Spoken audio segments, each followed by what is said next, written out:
What? What? Okay.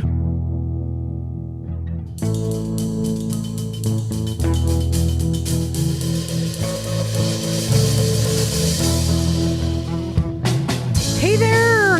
Welcome to Motorcycles and Misfits. Jim's over there rubbing his band. I thought Liza just fell. Coming to you from the Recycle Garage in sunny Santa Cruz, California. And boy, this is one of those times we really get to brag about our weather because it has been Beautiful. Yeah, Indian summer with no wind. Knock on wood. Yeah. For a Like little bit. Are we allowed Well, to say that? I don't know if we're allowed to say that. Native American summer. 80 degrees. It's just been beautiful. Beautiful time to take out the Jeep because I'm not quite riding yet with my knees. They're getting better. I saw you doing some high stepping this morning. I was Yeah. very impressed with the flexibility. They're getting better. I'm getting closer. But I just don't trust like putting a foot down at a stoplight and that my knee might not just kind of tweak and go out. So, especially with some of the big bikes. So I'm just hanging out. But I did ride the Death Trap, the Benelli with the sidecar. Did you have a monkey? Yes. You can. No. We'll get to that. You can only You ride can with a always monkey. Well, let's get to who is here because the band is back together. Everyone's back from their trips. Running the board tonight, it's Stumpy John. Hey, I got one thing to say and one thing only. Naked Jim is king of desert whoopee. Oh, my. We can whoop a little. We can't ride whoops to save our lives, but we can whoop. I have so many You whoop questions. pretty well, I gotta I'm say. afraid to ask them. I like your shirt, by the way. Oh, yeah, it's great. My friend gave it to me. Yeah? Nice. Also back, buongiorno. Ciao, It's Miss Bella. Emma. Ciao, Ciao, Bella. Bella. Hello, darlings. It is simply lovely to be back. Is it? No, it really is. I mean, traveling is a wonderful thing, but there's no place like home. So was it Tuscany? It was Roma and Tuscanny. Oh. And what was we'll get to it, I guess. Your steed? I have to ask. V1000 Mandello Nice. Ooh. S. Very nice. For bike. sexy. Oh, God, yeah. And of course, those are the dulcet tones of Naked Jim. Be kind, bring firewood. Yep. Just stick with that. That's it. Just stick with And a that. poop shovel. Always help. And of course, we can never forget about our favorite ginger. It's Bagel. Heidi ho from what might be the last beautiful day of the year up here in Oregon. Oh, is it setting in? Yeah, we've been getting some rain off and on, and we're supposed to get some tonight. The next couple of days will be kind of cloudy, but then after that, it looks like a wall of rain is coming. So, Time to embrace the suck. yeah. Time for some inside projects. Now, what do you do when the weather closes in like that, Bagel? Do you just become a little hermit and never leave your house, or? He lives in his 63 bug. I'll go out, for scooter meetup night, but I'll usually drive if the weather's bad in the winter. Right. But yeah, I'm hoping to get a lot more time in the shop this winter and get a lot of projects at least move forward, if not finished. What is the current ratio? Current ratio is 4 to 20. 4 to 20. I believe so. Yes. 4 running and 16 not? 20 not, And 6 Or not 20 wrong. not. 20 not running. 20 not. Oh God. That's not a good ratio. We So need to turn that number upside down. Luckily, it's a long, wet winter. We're expecting much. Yeah. Oh God, I had no idea, Bagel. I'll do what I can. Oh God. I may let go of a few because I think that time is coming. I think you should. Yeah. Do you want to sell the Morpheus? No, not yet. I want to get that running again. I need to finish the. I'd transmission really on it. like to do a Tokyo style Morpheus. I want to like slam it and. There have been a few that have come up for sale for not too much money lately on Facebook Marketplace. So look around. Yeah, maybe. Yeah. I had something exciting happen this week.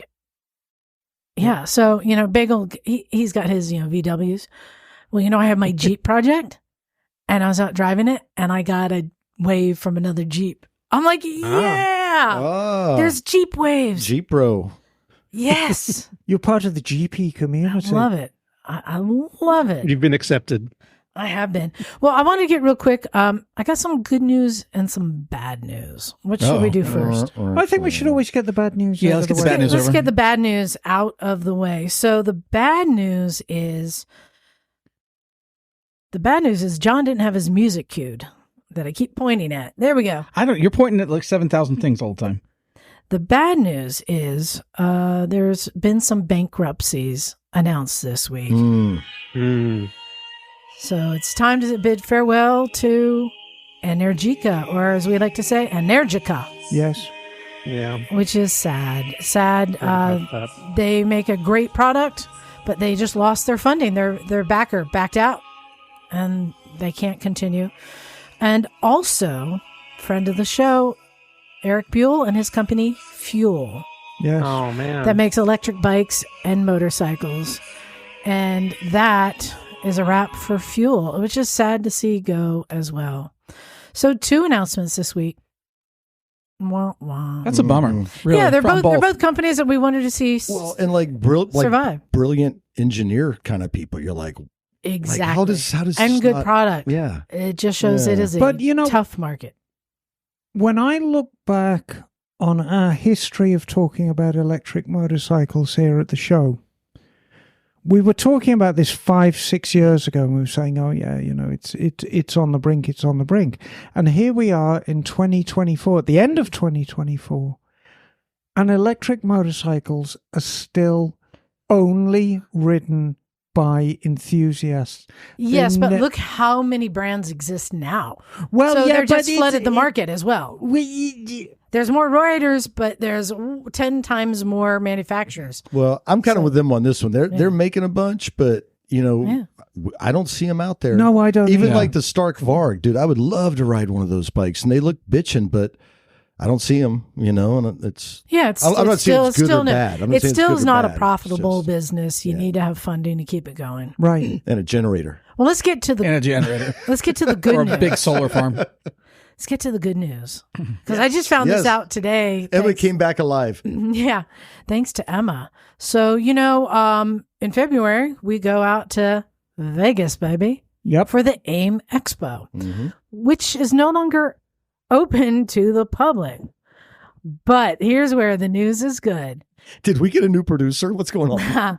Because one of our favorite events out of Portland, the One Show, is starting the One Show Vegas, and they're piggybacking off of the AIM Expo. So it's a twofer. So AIM Expo is going to be February 5th through 7th, and the One Show is February 7th through 8th, Friday, Saturday in Vegas. So, if you're a listener to the show, we can't get you into AM Expo because it is trade only. It's a trade only show. We always go because we like to know what's happening within the industry, and we always get great interviews. We always, get a little glimpse of how things are going to be next year. But come out to Vegas, join us at the One Show. Oh, what are they get? Ooh, are they gonna have racing? I bet they are. Oh, that would be Yeah. cool. Hooligans. I don't know. This is still new news. No, but that is instead of AIM Expo, what was it last year? Tuesday, Wednesday, Thursday, and that was it. that sucked. Yeah. Now you can parlay it right into the weekend and some And that's basically what we're motorcycle gonna- shenanigans. Yeah. Well, and I was just going to throw this out there that if people want to come out, we're going to be there having fun, going out to dinner. You're going to have some night shows. bananas, you think? And so if listeners happen to come out to Vegas for the One Show a little early and want to hang out, we could do a gathering. Let's do a get together. Right. I should point out the last time we were in Vegas, I insisted that we go to a Michael Jackson show, and Liza sit and pouted through the whole show because she thought it was crap. I thought it was the greatest thing I had ever seen. It was wonderful. No, it was. It was great. I did not pout. I thought our pants off dance off was the most wonderful thing you'd seen. You in didn't do Vegas. that last year, though, did you? No. I didn't go Yeah. because it was Oh, that's midweek. right. Yeah, no, you're going this year, but the dance off pants off is always fun. But what a great opportunity for people to come experience the One Show and Vegas. Bagel's got a grin. Like, I'm thinking he's already planning. Are you going to come join us? No, I am not a fan of Vegas. I'm sorry. I am out. Oh, but the One Show and Vegas. Bagel, Misfits. bagel. And hopefully, We'll see about the I One will Show in take Portland. you. If you come to Vegas, I will personally stump for a drag brunch for you. personally. Thank you, but I don't want to even set foot in the Bagel, city. I'm extremely disappointed in you. I'm not a fan of Vegas at all. I've had some very bad experiences there. I don't ever want to go back. Emma, you're saying I didn't enjoy the Michael Jackson show, but I also remember we went to a Chi-Chi show, which you didn't enjoy as much as I did. You really enjoyed the Chi-Chi show. No, I enjoyed it, but you... Was that the one with the nice man with a fistful of dollars next to your face, Emma? No. I think I still have Yeah, that. no, that... But I enjoyed was the quite Chi-Chi fit, show, yes. but Liza really enjoyed the Chi-Chi show. You know, I looked across and her eyes were like saucers. Well, I wanted to get a recap. I know Jim and John, you guys were gone last week. Where exactly were you this time? Because I know you like to adventure off to remote desert locations. Well, yeah, this isn't too remote. It kind of feels like it maybe when you're out there. We've been here before. It's a place called Moon Rocks, Nevada. So it's an OHV/BLM land, which is between Sparks and Pyramid Lake. Okay. Yeah. So anyway, yeah, you go up there. What's trippy is, you used to think of like Reno and Sparks as Sparks being the small town and everything. Mm-hmm. Now, as you drift out to the northeast, man, the urban sprawl of Sparks is just kind of gross. It's like hard to see because you're going past stuff that you remember was like, wow, this was open desert. Maybe a couple of houses, off on the hillside and that kind of thing. But it's just track mall after track mall. So anyway, that's kind of. I thought it was hen farm after hen farm. That's further in Nevada. Yeah. And got to go past Winnemucca for that action. Pahrump or something like I think that. everything happens in Pahrump. So anyway, but it's a lot of fun. I've been out there a few times, now probably 4 or 5 at this point. I've seen it in different seasons. So it's high desert, about 5,000 feet. So the weather was actually pretty nice. It's beautiful, yeah. Yeah, and if you can picture it, it's like, I don't know how many, just like hundreds of thousands of acres of BLM land. And it gets pretty dry, and it's this landscape you look at that looks fairly desolate at first and pretty dry, and there's mountains and hills and stuff around. But as soon as you kind of get out of the truck and start walking around or getting out, you realize that really every square foot of the place is alive or cool with some sort of topography or plant life or whatever it might be. But yeah, I don't know. I mean, the writing was great. I don't know. How would you describe it? Oh, it was great. So even the best thing, well, the wildlife is incredible. So coming in, I saw a pack of wild horses that just stopped and they were about 50 foot away from me. So we saw wild horses, we saw pronghorn antelope, we seen, Jim saw a snake. Yeah. There's coyotes that were like 15 foot from my tent. Yeah, I once saw Jim's snake. Yeah. Yeah. Well, I saw a lot You of haven't been the last same. Yeah, the wildlife was cool. We talked about that. Yeah, so I had to look up exactly what pronghorn are. They're actually their own unique animal. Fastest land mammal in North America. I have a head of one in my office. Is that? Oh my God, that just makes me so sad. We got that in South Dakota, didn't we? Yeah, that's a pronghorn. I remember. Oh, it makes me sad. Anyway, I bet they taste good. Yeah, so we saw we came up on a herd of pronghorn in this valley because it's a lot of scrub brush that ends up being anywhere from a couple of feet to shoulder head high. Mm-hmm. Yeah, so you creep through these valleys and you come up on wildlife like a lot of places. So we had big herds of pronghorn. We kind of followed them a little bit.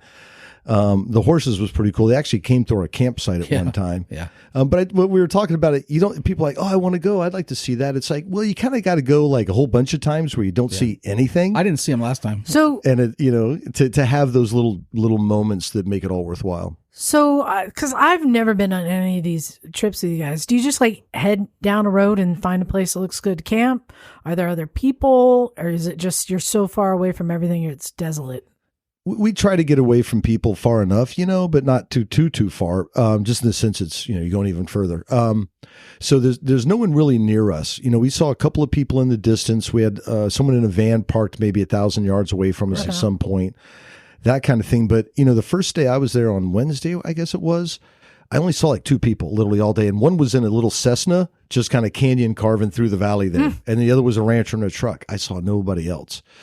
Because the Moon Rocks area is kind of a known thing and it's not far from Reno, and it isn't an official OHV area part of it.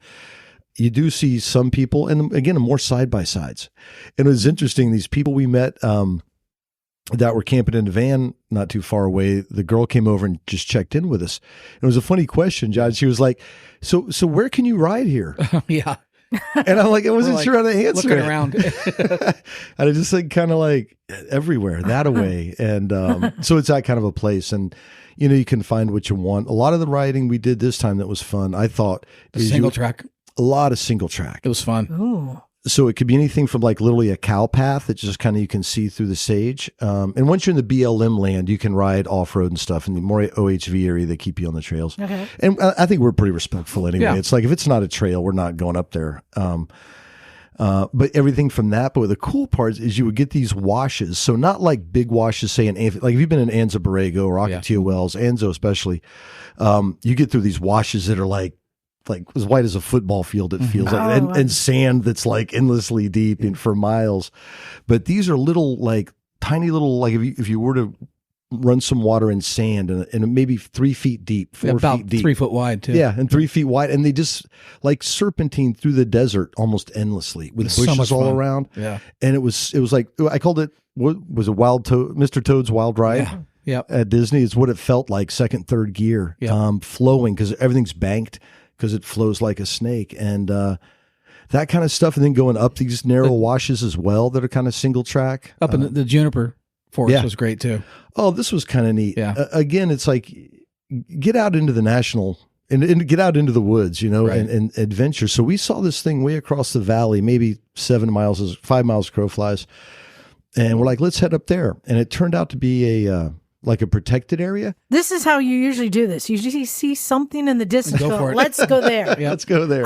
This is the part that's most alluring to me. Yeah. Like no map, just there's a thing. Let's go there. Yeah. And so it ended up being a protected area in the sense that you could only take motorbikes back there and other stuff.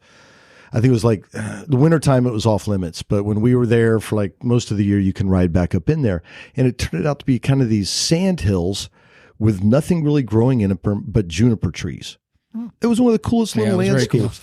And you could tell they'd had some rain, so they had massive ruts through this whole thing, almost like some of these hard Jeep trails you see at first. And I actually, when I was by myself, I started going up it, and then I freaked out, and I'm like, I'll try this another day. Yeah. And me and John, by accident, came down it another day, and it flowed like a roller coaster. It was just these massive ruts of kind of packed sand in these beautiful green and blue juniper bushes or trees. And again, it was like flowing little serpentine roller coaster going down this trail. So let's establish, what bikes did you choose to take out there? DRZ 400. Which was running good. Yeah, running good. Running Finally. solid. Yeah. Good? CRF 450. CR 450. And did you guys get into any trouble? Did you get in any, like, this is too steep, this is too rutty, this is too Oh, we sandy? said that a lot. That one time against the fence was probably the sketchiest we were in, right? Oh, right. It's one of those things. Yeah, like so we're good at chickening out. Yes. You know, we even went to some places like, wait, should we go down this? And I'm like, oh, look, there's our tires from turning around yesterday. You know, because at the end of the day, you want to be able to ride tomorrow, and you know, nothing's a problem until it's a problem. But we're riding, and sometimes you get kind of hemmed in by a cattle fence. Yeah. And not a big deal. So you ride the edge of the fence. There's usually at least a cow trail, but usually, you know, when they maintain the fences, so there's something there to ride on. But then you realize you're doing like 30 miles an hour next to like 2 feet from a barbed wire fence. Yeah. And you're like, if something happens to happen right now, this could be kind of nasty. Yep. But other than that, nothing too sketchy. You know, we did some hill climbing, and we played in the Moon Rocks area, which is kind of some more, not trials, maybe if you wanted it to be, but, you know, first gear, second gear kind of Is stuff. this Technical. named so because it looks like the moon, surface of the moon? Sort of. Yeah, like it's a small moon. It's a small rock outcropping. I think I went there when I was a kid. Is this like a national, not a state park or BLM. something? Yeah, no, maybe. I remember going to some place. My dad's like, we're going to go to the moon. Yeah, there's a lot of places. Well, there's the one in like Nevada, Idaho, that direction. Okay. That's the big one. That's probably one you're thinking about. No, this is just a small little rock formation. It's not, you know, anything too crazy. But yeah, but it's fun because you can get out there, you get away from people, you see wildlife. We heard the coyotes chatting back and forth. You know, found their poop in the campsite, you know, hoofs in your campsite. I want to get a night camera. Yeah, that'd be crazy. The other thing was, we saw something I've never seen before, which was there was a group of horse riders there doing a horse enduro. Oh. And I've never seen it. So just almost like a regular enduro motorcycle thing, but on horses. Yeah, who knew? So they have enduros that horses do. So we wanted we stopped. This lady was in a side by side because they had the course kind of marked with ribbons.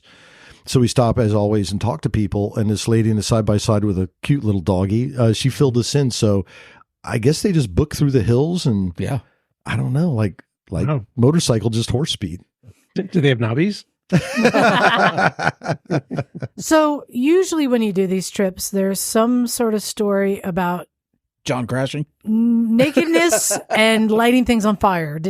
Were either of those? We were pretty well behaved. Yeah, we were pretty well behaved. We tried to make some exciting fire starting the last night. We just realized you can't get the right amount of fuel inside an empty 2.5 gallon plastic container to really set something off. We were a little nervous too because it's very dry out there right now. It's better like in the Mojave in the wintertime when it's getting rain. Yeah, that's true. So, but no, actually we kept it. We did a lot of riding. I think we did. I looked 240 miles or something over a few days.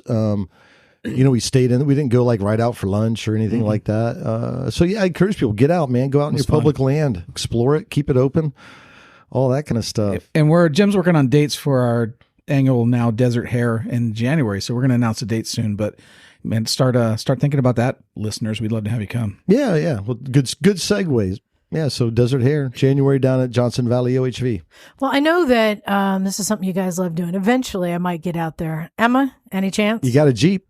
It's true. You have a Jeep. Maybe. I'm never say no to riding a motorcycle. I mean, I don't know. I need to up my dirt bike. So at Johnson Valley, I will float this out. There is, I don't know how it all works, but there's one house actually right out there that has a rental thing on it. I've got the whole tent and cot thing that Emma and I use for the rally. We've got that sorted. That's quite comfortable. Yeah. So we figured that out. It's other stuff, but I know that you love going on these trips and really pooping in a hole and really exploring, and as you say, like what's over there, just freely going where you want to go. And I don't know if people realize how this is made possible and how there are advocates who make this possible. And there are people who we can directly thank for being able to have access to roads like this. And we know that in certain parts of the country, it's wide open, go just about anywhere, like in South Dakota. But, we were talking about the Black Hills. Yeah. Have a good time. But here in California, a lot more restricted where you can go, what you can do. And thanks to advocates. So I brought one on the show. Do tell. To tell us more about what it takes to get access, keep access, and what people can do to not ruin it for everyone. So I want to welcome to the show, Ed Stovin. Ed, are you there? I am here. Thank you very much. Hey, thanks for joining us. Ed, you've been in the biz for a long time, done a lot of stuff. You want to just rattle off your little resume? Oh, thank you. Yeah. So I've been a motorcycle racer all my life. I've raced motocross, vintage motocross, desert racing, enduros, supermoto, flat track, observed trials. Ooh. Have you ever done it on a horse? Never done it on a horse. Okay. I did pretty well on that stuff. So as I got older, my favorite camp spot near Painted Gorge was closed, and it didn't make any sense. And I started investigating, and I found an organization that advocated for off-roaders called the San Diego Off-Road Coalition. So I started going to meetings and learning about what you can do to help with these areas. And I've been active with them since the 1990s. I'm currently the president of the San Diego Off-Road Coalition. I'm a longtime director of the California Off-Road Vehicle Association. Yep. I'm a director of a small C3 called the Dirt Rider Foundation. I'm president of Friends of Ocotillo Wells. And I'm a San Diego County Fish and Wildlife Commissioner. Wow. So you're kind of the guy. You have no time to do anything. I know a few things, and I've been around. I love dirt bikes. I've got a lot of them. I'm not sure how many. I just counted off 12, but I think there's more. That's a good answer. Well, and I just wanted to give another credit that you have. There's another thing you know quite a bit about, and actually we just celebrated the 25th anniversary Of Corva? No, what 88? How long ago was it? Of the 36. the earthquake up here.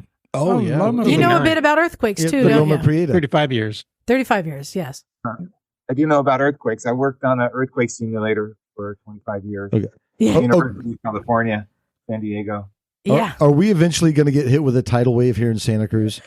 On the Oh, no. Oh, man. On the I don't like geological that hesitation. it's practically on the way, but in our lifetimes, probably not. Okay, we'll take that. Okay, good. Okay. Now back to motorcycles. Back to motorcycles. So, work. Ed, you were recommended by a listener you know a lot about off-road riding, and I thought this would be great because the guys love to go out and do the off-road riding, and I don't think people realize what an effort it takes. We know a bit about that here with Clear Creek. Mhm. Are you familiar with Clear Creek up here? Of course, that's a Bureau of Land Management area. I've never been there. It's kind of far. I live in San Diego. Yeah. It's a long drive, but it was closed under questionable circumstances. Yeah. pretext That there is asbestos there, Yeah. and there is asbestos there, but according to some of my sources, it's not the kind of asbestos that's toxic. Oh. It's annoying and it bothers your eyes and your lungs, but it's not the kind of asbestos that causes those terrible, debilitating illnesses that people they think that asbestos causes. Yeah. We've Yeah. we've been in it. We weren't supposed to be there, but there's ways you can get in there, and it's fascinating because the trails are there and the signs and everything. It literally is just a dirt bike park that just got shut down. Could be And one of the best dirt bike parks in the western states. yeah, too. and I know that our friend Kenny the cop is one of the people who's really been advocating for that and speaking on behalf and trying to get things turned over. And that there was, as you said, it's like, I guess I don't understand why, but it seems like, is it politicians that have the ability to shut something down? And if they're not a biker or understand bikers or even give a poop about bikers, why, It wasn't closed directly by politicians. It was closed by an order from the Environmental Okay. Protection Agency. So they're an agency. They're not directly politicians. I think the top person is appointed by the president. So basically the deep state. So, yeah. Well, it sounds like there's a lot of players in this game. It was an emergency order, and they didn't go through like an environmental assessment or an environmental impact statement or report. They didn't go through the normal kind of process that public agencies are required to normally go through. So it was all very questionable.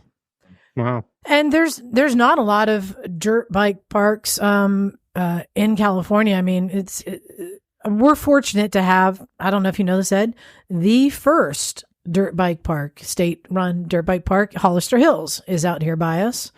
But it is hard. You can't just go ride anywhere, as Jim, very John, and hard. I have all discovered by exploring roads and having guns pulled on us, Yep. because that Oh happens. my God. Yes, and this is different times. Yeah. Yeah, you can't just go explore wherever you want. You have to be careful where you go. So Ed, let's talk about what does it take, like to be able to get access to land, because there's land everywhere. And you look at like UK, where Emma green laning, Right. people are allowed to go onto people's lands. They have to have gates and allow access. But here they can just put up a gate and screw you. You can't come across. So what does it take to get access? That's a good question, and it's obviously complicated. Yeah. And there's different forms of land ownership and management. So private property, that's a challenge. If private property is not signed or fenced, you can legally cross it. Oh. That's good But to if know. they got a sign and a fence, you're supposed to stay out. There's a lot of agencies that manage land.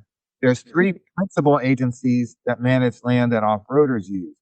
California State Parks, it's the Bureau of Land Management, Mhm. and the National Forest. Mm. They cover most of it. There's a little bit of county stuff and maybe some other weird agencies, reclamation and water districts and the like, and some cities. California City has a lot of land. that is open for off-roading. It's kind of an anomaly. Interesting. Yeah. California City has a lot of acres of open land. Go out there and tear it up. Is it okay? So just, I'm like, where around California City? Because I think, we go to Jawbone, places like that. Whereabouts in California City area do you like to ride?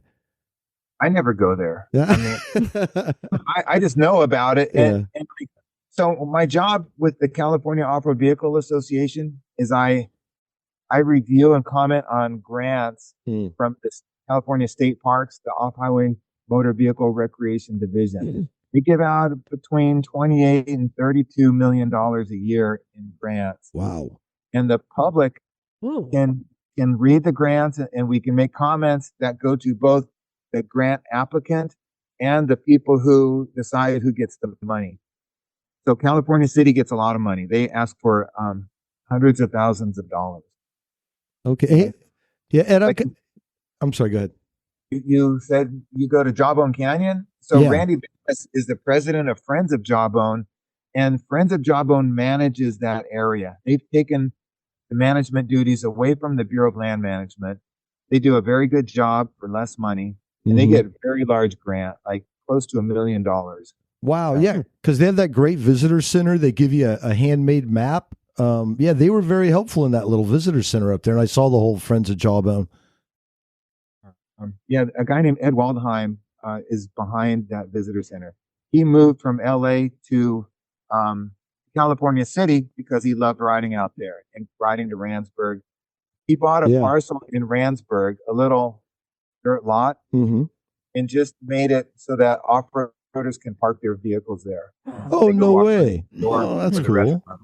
I have a question, since you're more focused in Southern California, and I know you're involved at Ocotillo Wells.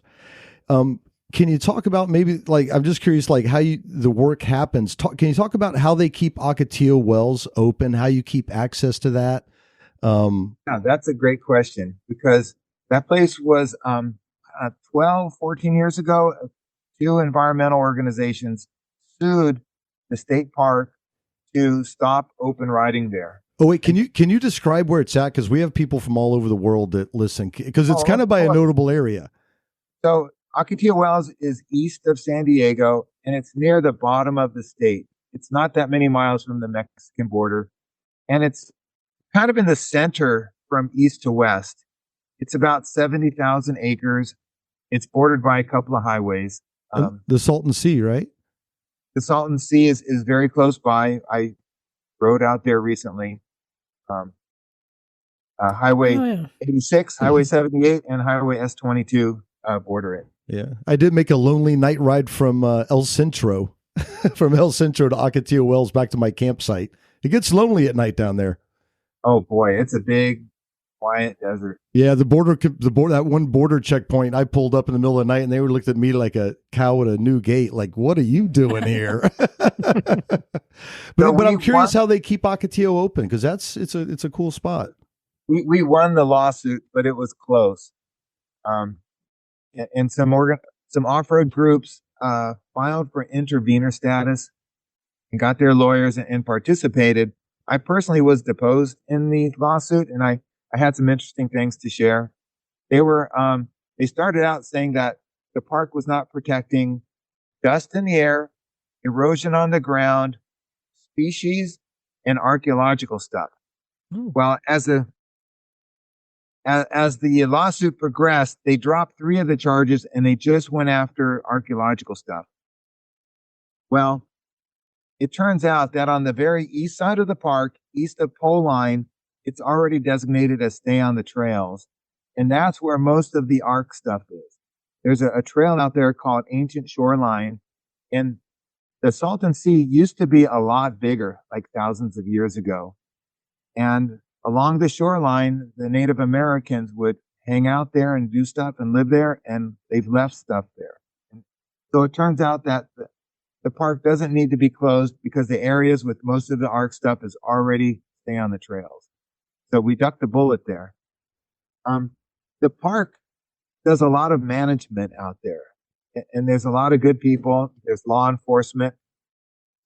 There's ground operations. When you want to hold an event out there, you need to get a permit, and they may give you some things to do. One large group had an event out there, and they were required to put temporary fences around some of the plants in the area to protect them. That's a pain in the butt, but it's evidence that they're doing a good job managing the park.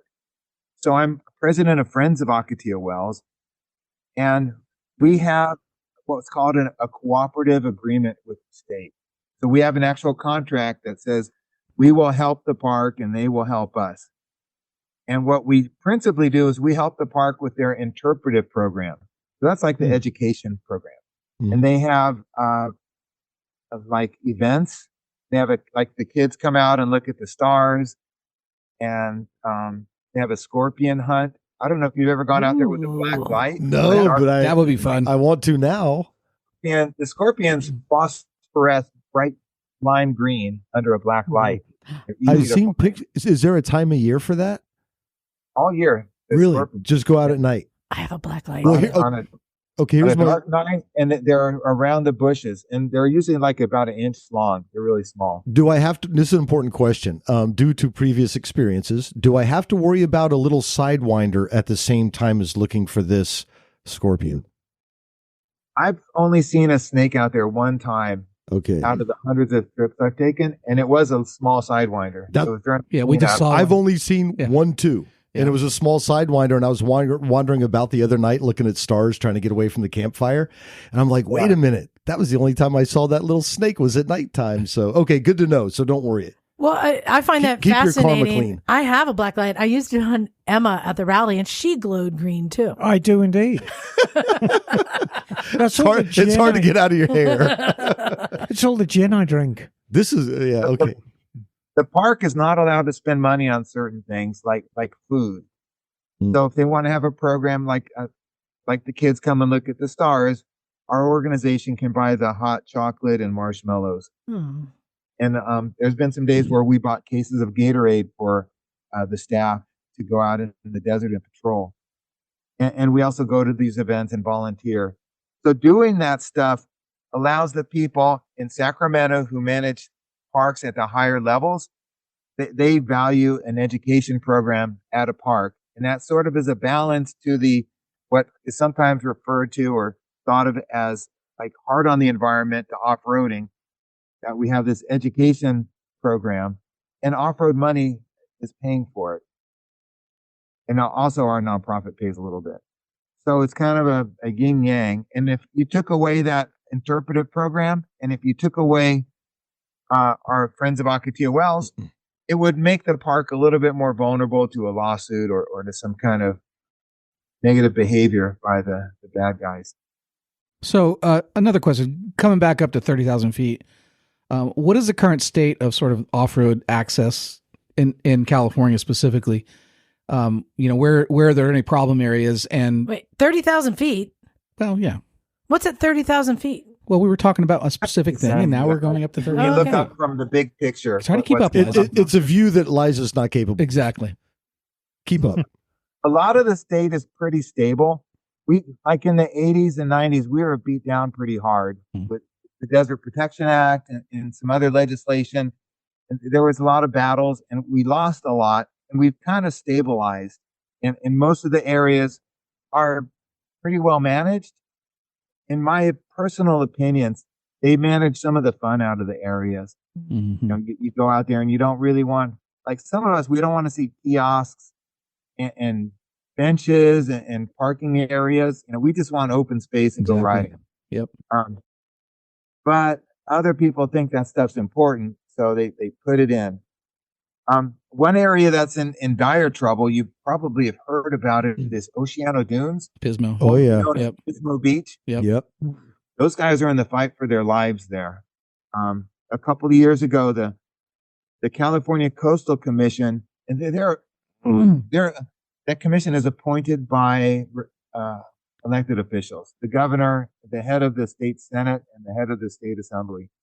Those guys voted unanimously to close the park from off-roading, a year ago. And so Friends of Oceano Dunes made a big lawsuit. Another group also sued. and they actually won the lawsuit. Hmm. It was pretty cool. So the place is still open, but it has a lot of challenges. For instance, just inland of the park, a farming area was it was developed for houses. Now, 100 years ago, the farmers planted a bunch of eucalyptus trees to block the wind. And so the developers, they wanted their homeowners to be able to see the ocean, so they cut down all the trees. So now what happens is the dust blows from the dunes into these houses, and the people have been complaining to the air pollution people. So the park, the state has been doing a lot of work to try to cut down the dust. And then there was this big important dust study by Scripps Institute of Oceanography, and they found that most of the dust there was not caused by off-road vehicles. In fact, most of the stuff that they found was either water vapor or salt crystals. Now, if you stand, like, you talk about the 30,000 foot view, if you go to Oceano Dunes and you look around, there's a mountain range to the south and to the north, and it kind of is like a V, and the onshore wind hits those mountains and it funnels it into a narrow area. And those strong onshore winds blow the sand from the beach inland. And that's how Oceano Dunes, the dune network, got made. And so it doesn't matter what anybody does, there's going to be dust blowing out there. So that's very, very frustrating. Over at Glamis, the Imperial Sand Dunes was litigated against for about 22 years. And that litigation finally ended and everything is stable out there. So we're very happy about that. Any chance? Sorry, go ahead. The California desert, there's about 10.8 million acres. Now, that huge amount of land was divided into 5 management plans, right? They have acronyms: NEMO, NECO, WEMO, and WECO, and the Imperial Sand Dunes. So if you live in the greater Los Angeles area and you go north to the desert, you're going to go to an area called WEMO, Western Mojave. And there's, I don't know how many million acres are out there, but that's where you would go. And so the Center for Biological Diversity chose that area and the Imperial Sand Dunes to go after with lawsuits.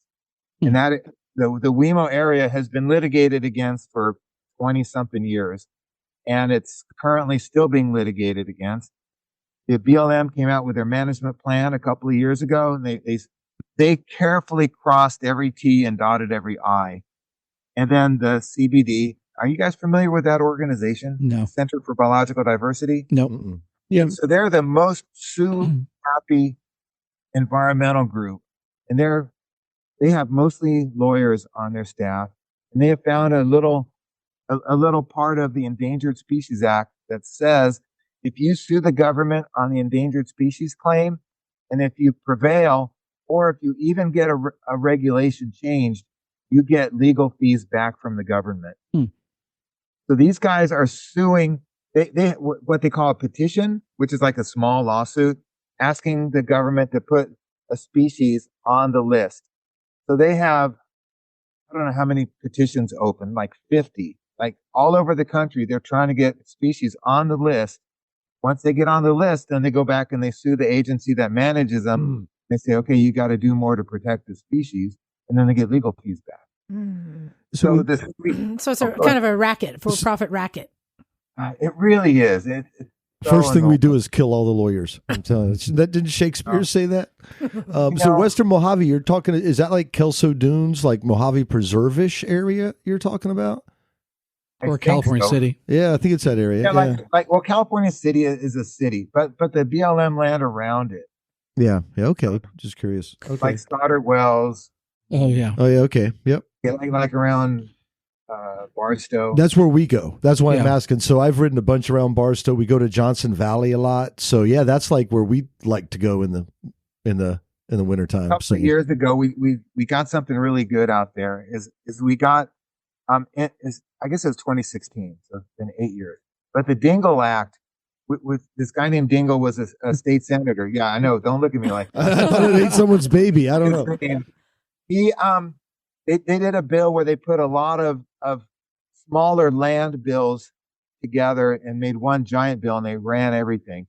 So the then Senator Feinstein had brokered a deal with the off-roaders and with the environmentalists. They were going to do this big thing where they were going to make the Mojave Trails National Monument. They were going to make some wilderness. That was for the environmentalists. For the off-roaders, they were going to make 5 open BLM off-road areas into national recreation areas. And why that's important is because that elevates the status of those areas to a even playing field with a legislative act like the Endangered Species Act. So before, the only reason that Stoddart Wells is open is because the management plan said it's open. So if they find a desert, an endangered species in there, it's easy to close. But now that but with that designation, that makes them a lot stronger, a lot harder to close. So she made this whole deal, and like, we didn't love it, but we went along with it because we were really getting something. And then President Obama made the Mojave Trails National Monument like 1.2 million acres. And it's an awful lot of land. And it's on either side of Highway 15, like on the way out to Las Vegas. Mm-hmm. So it kind of broke the deal.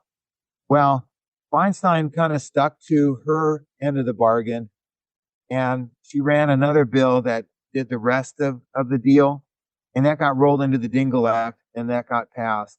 And so we got those areas a much higher level of protection. So we're very happy about it. So to me, it kind of sounds like the Jets and the Sharks, but it's the off-roaders and the environmentalists. But yes. But here's my question, because really we all appreciate the environment and want to, don't want to disrupt things. How do you have you seen Side by Side right here? Well, how do you straddle that line of being respectful to the area, but still being able to do off-roading? And just to clarify, off-roading is not just motorcycles, it's any vehicles, right? So there's the term off-highway vehicle, and that's a non-street legal vehicle that can go over the ground, over, off-road conditions. Motorcycles, 3-wheelers, 4-wheelers, ATVs, side-by-sides, dune buggies. Jeeps, right? Anything. Yeah, so there's the off-road vehicles, and most off-roaders are fine. They listen to the rules. They don't do any bad stuff. But there's a few of us that maybe are a little questionable. And then if you go over to the environmental side, a lot of environmentalists are fine. And I've met and I've talked to a bunch of them, and a lot of them say, I have an off-road vehicle. Like, I have a Toyota or I have a Jeep, and I go out and drive on dirt roads and look around. So they don't necessarily hate us. But there's a small subset of them that really hate us. And there's an analogy. I don't know if it's appropriate, but I'll say it anyway. Let's go for it. That this small group of environmentalists hate off-roaders the way the Klan hates black people. Doesn't matter how good of a person they are, how well educated, what they do, they just hate them because of what. There's a bias. But they are. They have a very, very strong bias. Years ago, we were trying to get an off-road park in San Diego, and we thought, well, let's get the bad guys in the room with us to help work on the project. Then when we all came to an agreement on something, it would be easier. And so they'd come up with proposal after proposal, and the environmental guys always shut it down. So finally we said to them, well, what kind of place could you imagine us having an off-road park? And they said, in the center divide of a freeway. Wow. So we kind of ended the work at that point because there's just no hope in working with these people. So there is this strong bias, but the agency staff don't have it out for us. The agency staff, they do their job. They're required to follow legislative acts, right? So if there's an Endangered Species Act and there's a lizard that lives there, they're just required to do something to protect the lizard. Yeah, they got to do what the book says. Yeah. So I have a question, John. Well, one thing that comes to mind is the relationship between, say, like duck hunting, Ducks Unlimited, and environmentalists, right? Like the environmentalists like it because it creates duck habitat. It helps the duck population when they flood the rice fields out like in Sacramento. So there's a partnership there. It's almost like you wish there could be a more similar one, but in a little bit more of a subset. John touched on side-by-sides. Yeah. So to me, it seems like side-by-sides, and I know you represent a lot of different vehicles. I like to think that, whether we like them or not as motorcyclists, typically where we ride, we don't see them. We'll see them on the main road and then we don't see them all day. But are they helping keep parks open? Because my gosh, you see a lot of people with side-by-sides. You hit me on a tender spot. I'd like to run for a minute with this. Oh, good. So first of all, you mentioned Ducks Unlimited. Yeah. So my organization, San Diego Off-Road Coalition, and Corva, we share a lobbyist, a state of California lobbyist. I hired the guy, Mark Smith. He's wonderful. He also represents Ducks Unlimited. Oh wow. When I was interviewing him and I was looking at his clients, I was reviewing their websites. Ducks Unlimited website, if you didn't know what you were looking at, you would swear it was an environmental group. And it turns out that they are an environmental group. They're creating habitat for ducks, only they want to go out and shoot them when the ducks come. In fact, one of my people, they looked at that website and said, "Oh, we can't hire this guy. He's representing an environmental group." So with the side-by-sides, that is a loaded topic. I personally hit a side-by-side head-on riding my motorcycle in Ocotillo Wells 6 or 8 years ago. We saw each other, we braked hard, and it wasn't, nobody got injured or damaged, but it scared the crap out of me. And I was with another group, I don't know, 4 or 5 years ago, and one guy turned his side-by-side over, stuck his arm out, tried to stop it, and he got a fracture. Ooh. He was on heart medicine, and so they ended up flying him out. It ruined our day. The dude had just bought it a week before. It was his first time in the desert. So there's no discipline. You bring it up, and they're kind of like the bane to off-roading. They are. Well, I don't disagree at all. I think totally don't. For us in the dirt biking parks, it's like quads. We don't like the quads. It's the same thing in my mind. It's the same thing, right? I have a 3-wheeler, so don't jump on me too hard. Oh no, that's awesome. No, everybody loves a 3-wheeler. That's a death trap. How cool! Well, Well, cool. the difference between quads and side-by-sides, I think, is largely the size. Well, like motorcycle riders and quad riders, we're victims. Right. If there's an accident between a side-by-side and a quad or a motorcycle, we're the victim. Right. Those guys will walk away, and we get carried away. Yeah. So do the side-by-sides, but do you think they help keep access open at this point? Like say to Stoddard Wells, right? I think they're overall, people love those things, and a lot of people have a lot of fun on them. And it's wonderful for the economy. If you've gone in a motorcycle shop, now you can't even get past, can't even get to the motorcycles. All the side. I was going to say they are keeping motorcycle shops open. Right. Yeah. In a lot of ways they're good, but there's, like anything else, there's a small bad element. They can be pretty bad. So there's two sides of the bad element. There's the new people that don't know any better, and then there's like real bad guys. Have you heard of the takeovers? No. Where they go to a place and they go nuts. Like a sideshow in the desert.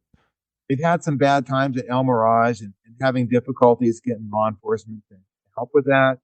They had some takeovers at Lake Silverwood, which is kind of near northwest of Big Bear. What do they do when they take over? They just bring a whole bunch of them and they drive crazy. They go where they're not supposed to. Loud music. Sometimes they shoot guns. They're drinking alcohol. Sounds like our trips. Like Jawbone Canyon on a holiday. Well, that sucks. I'm happy to hate on them because, it's like the people we ran into when we were out at Moon Rocks. The first question they asked was, how do we get away from side-by-sides? Yeah. Luckily, it's like, just get off the road and you won't see one. But yeah, that's unfortunate because we need all the allies we can find. Well, Unlimited. I wanted to ask the question. I think this parlays into it. And I'm assuming this will apply anywhere in the world, not just California. Everyone has their own rules, but a certain code. What are the do's and don'ts of traveling on land? What are the things that it's okay to do if you do it this way, you're following the rules, and if you do it this way, you're messing things up for everyone. What are the do's and don'ts? So that's a great question. And by the way, our organizations with our lobbyists, we're working with other groups and people to run a bill to require safety training for off-road vehicle users in California. Oh, interesting. And it's because of these side-by-side people that are going nuts. And with the loud music, loud exhaust, the trespass, Get off my lawn. the bad behavior. Keeping us up at night with their bright lights. And I think Yeah, it's yeah. worse in Southern California. Yeah, it's I think crazy. the whole music stuff and the lights and the blaring, like. But yeah. no, my question about that is, I mean, isn't the whole point you're going out into like you're alone in the desert so you can dance naked, have fires and loud music? Or are you saying it's encroaching into other people's peace? They've been behaving inappropriately. Yeah. Well, Right? they're the ones that are going to. Get into the he said, she said, but they're like doing all that and they're driving across people's private property. Yeah, and Okay. and Yeah. I mean, like open space, but like a person has a house with a yard and they're driving across the yard. and you go to a government meeting, and someone will take all the only pictures they'll bring is the damage that these people have done, and they'll have picture after picture of this one weekend of people Yeah. behaving badly, and at this Yep. government meeting, they'll frame it as, look, this is what All the the off-road off-roaders. people are doing. I know they were jacking up Joshua trees and running into They know them. what they're And doing, yeah. or they're trying. So what are you supposed to do Yeah. to be a responsible operator? Yes. So first of all, a lot of people don't realize that DUI laws apply equally off-road Yep. Okay. And on water. and on the water too. Yeah. But out there, you can't drink and drive. Do you hear that, Emma? Leave the gin at home. Oh, bloody hell. That's a big one. So areas where you're supposed to stay on the trails, right? So there's open areas and then there's what they call limited use areas. Stay on the you got to stay on the trails. Oh, I'm Well, just curious when there Going isn't trails. slow when there's people. Is there certain like you shouldn't go like do you go in a riverbed or not? Like where are things like environmentalists going to freak out because you're like should you not ride up a hill? Like I don't know. Water is a sensitive thing, and you shouldn't follow a stream bed. That's like a big no-no for the environmental community. They hate that. Like Oh, cross a stream 90 degrees, like just go right across it. That's one thing. But sometimes they want to like, oh, let's go mud bogging. So generally, if you stay on the trail, you're going to be fine.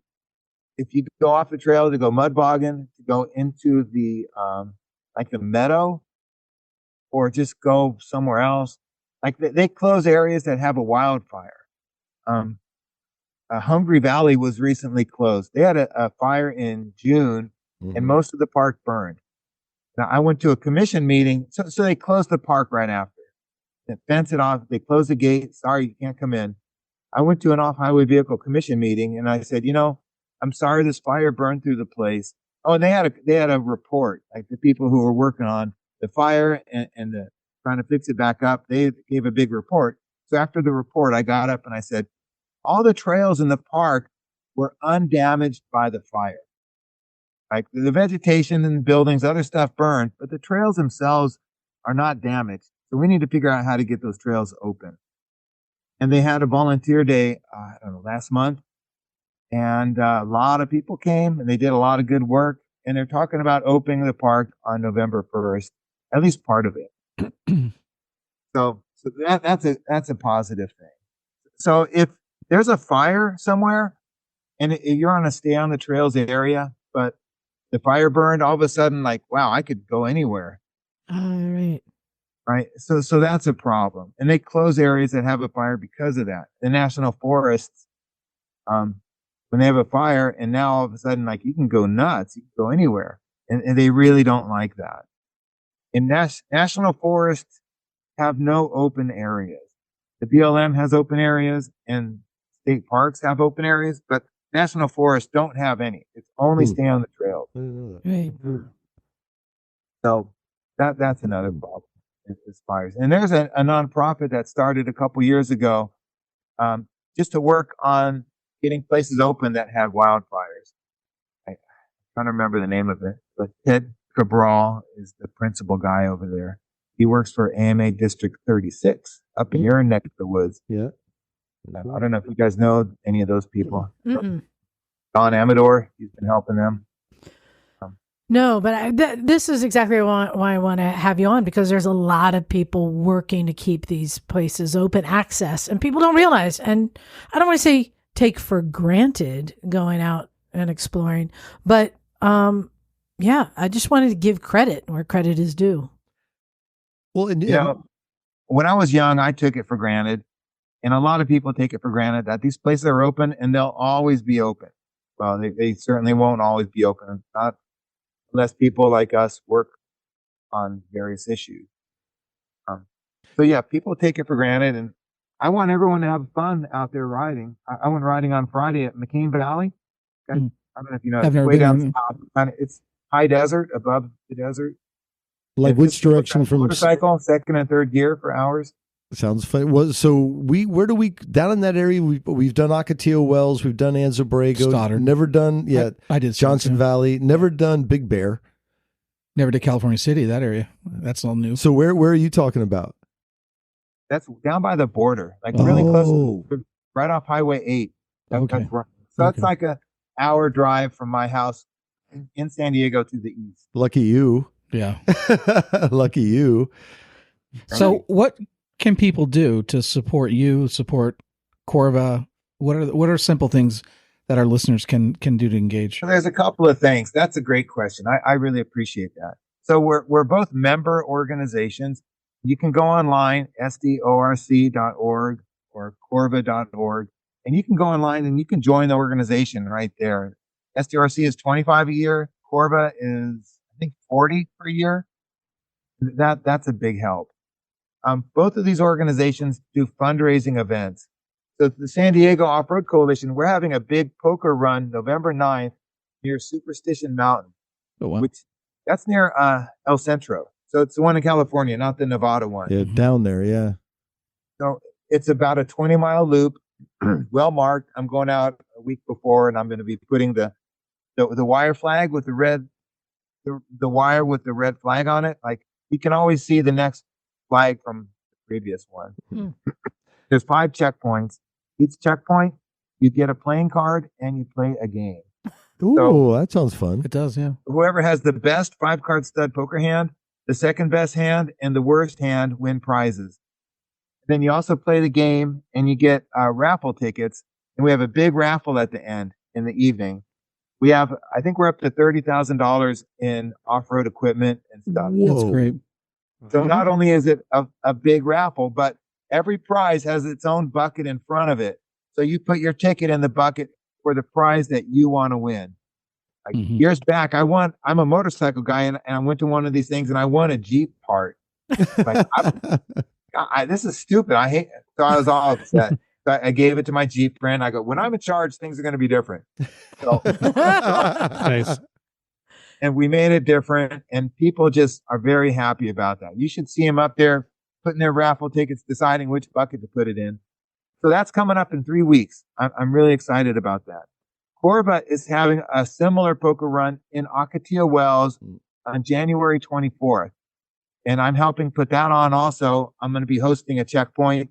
I'll be having a game out there. You're going to walk the plank. And when you get to the end of the plank, you get a Nerf gun. You're going to shoot some Sierra Club signs. Oh, that's awesome. So Oh, we're going to have some fun out there. So come to these events. I know it's a long drive for you guys, but if you are able to come down, we'd love to have you. It's desert season. So what is the relationship to AMA, and are they involved in any sort of policy stuff with you all? That's a great question. And I am an AMA member. as are we. As we, yeah. So I'm friends with Nick Harris. Yeah, I know, Nick. You guys know Nick? He Yeah. was there. Now he's in Washington, but he's the government relations director for the AMA. Yeah. He was a Western States guy, and I think he's still doing Western States, Yeah. but he's also the national guy. The AMA does a lot of good, and they are helping motorcycles for both off-road and on-road.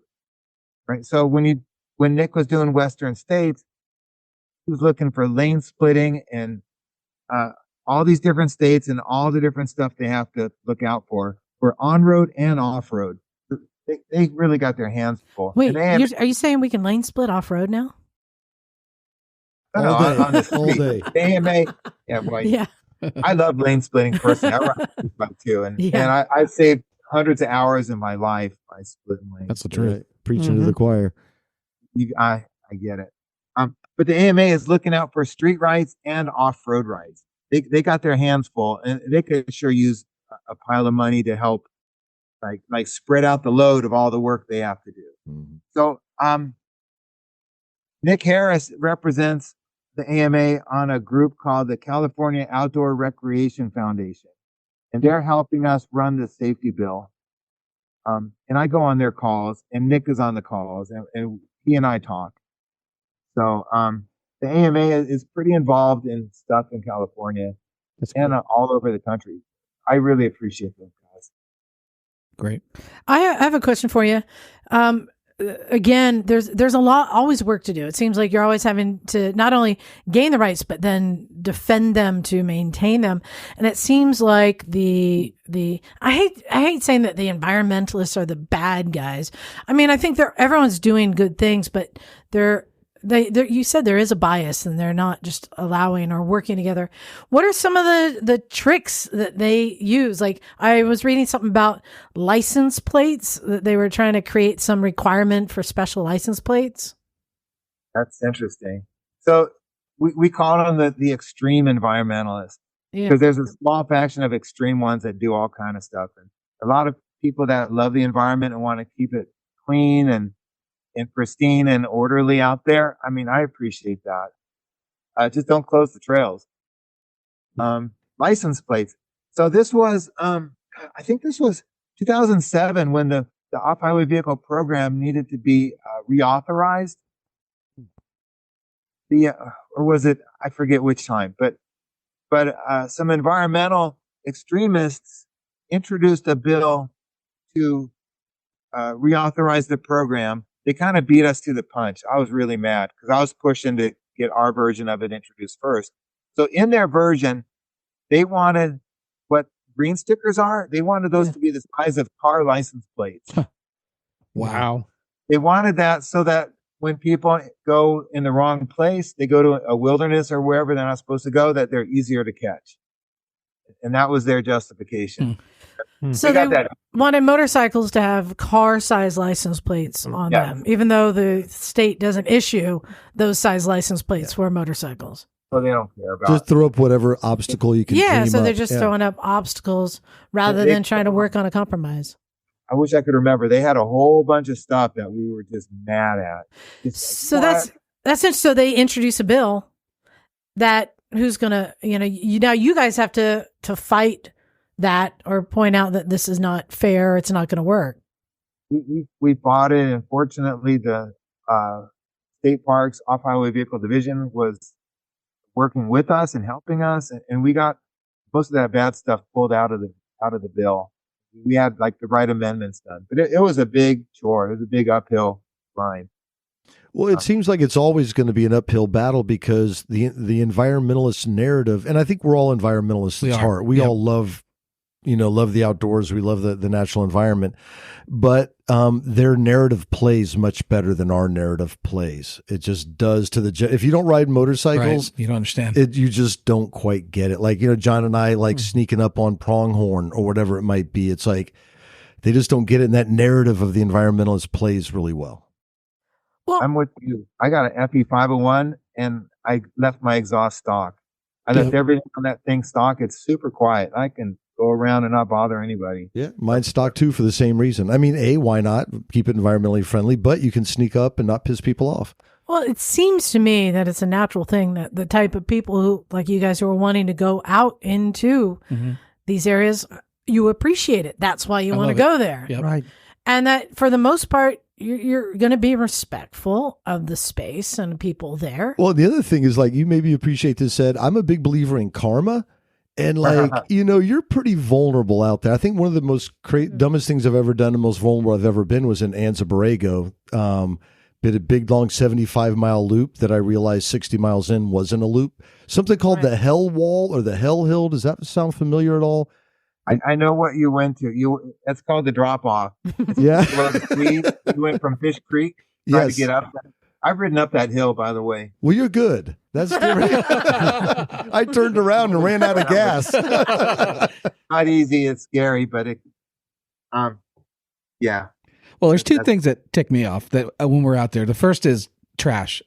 People, Like really, trash. It's like it's oh my everywhere. God. It's like, yeah. and the second is freaking pallet nails, which The are just bane like the of bane of all. existence. So That's people because you bring don't. pallets That's and because you burn haven't gone to the dark side. I haven't gone to the mooses yet. No. Oh. I can talk about both of those. I've personally chaired a number of cleanups in the desert, and I've picked up a lot of trash. It's a shame. It pissed me off. Yep. I was on the Dunes advisory group some years back when they had it, and after one of the big weekends, one of the rangers found like they were cleaning up because there's a lot of trash. They found this bag of like household trash, and they gave it to the young dude, and they said, "Go in here and see if you can find anything Mhm. that relates to the people." Yeah. So he found a pill bottle with the address. So they went back, took it back to the station, and they looked it up on the MapQuest, and they zoomed into it, and there's a truck in the driveway, and there was a Dunes Pass on the dashboard. Wow. Oh. Wow. Did you mail it to him? They actually mailed him a ticket. Good. Oh, That's great. awesome. So pallet burning is banned in state parks Mm. and on the Bureau of Land Management land. Still happens though. Oh. I personally carry in my van is one of those Harbor Freight magnets on a stick, Mhm. Yep. a handle. And when I go to a cleanup, I bring a 5-gallon bucket and my magnet, and Oh, that's a great idea. I picked up a whole bucket, 5 gallons worth of nails. Wow. before. I would totally do that just Yeah. because every time I go to a campsite, you got to do the walk. I will You go to gotta walk the Harbor whole Freight thing. and buy you a magnet tomorrow. Oh, I hope it's expensive. They're like $6.99 at Yeah. Harbor Freight. We love our Harbor Maybe Freight. $7.99. They're really, everybody should have one. So let me ask you a question, because there's a lot of listeners who've never been out riding, out into the desert or BLM land.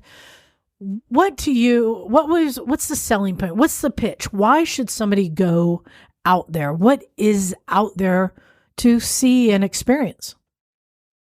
What a great question. And that's a wide open. I'd love going out there, and once in a while I see an animal, but I don't go out there to see the animals. You see like virgin terrain, and I like operating a motorcycle in a higher performance way. I like to go fast, and I like to hit berms hard and jump and all that.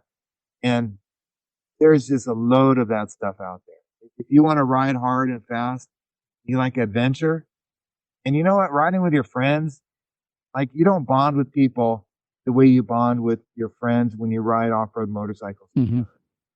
Right? And in a way, you're trusting your life with these people, because if Yeah. something happens, They gotta friends get you are out of gonna there. go back and they're gonna have to get you out and get you help. So you make these friendship bonds. That's just amazing. So I love riding a dirt bike out in the desert, out in the mountains too, but I really like the desert. It's just, it's beautiful.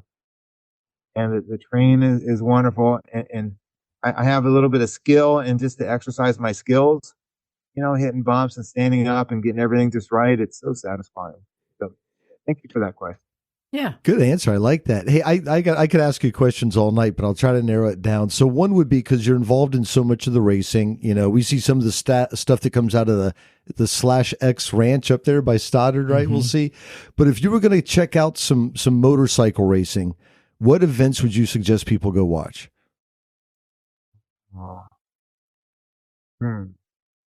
So, a local day of motocross is interesting because you can get in the pits, right? You go to a national motocross, you can't get anywhere near the riders. You only got to stay in this area. So you go to a local race, like I raced at Glen Helen probably 100 times. I see the videos of that place, and it looks like such a killer environment. I love the soil there because I've ridden there in the rain, and there's still decent traction. Like sandy loam or something, it looks like. A lot of decomposed granite mixed with clay.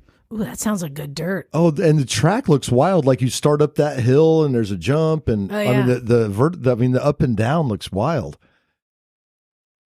It's the hills are far higher and steeper than you could imagine. Like they're so steep. but So- it's fun. Glen Helen would be a trip. I would be down to go see some of the racing. I at would Glen recommend Helen. people, they go to a place, whether it's Glen Helen or whatever the track is just find out, call the track and find out who's racing this weekend, and just go out there and you can walk through the pits. You can talk to the riders and say, hey, who's the fastest guy at this track today?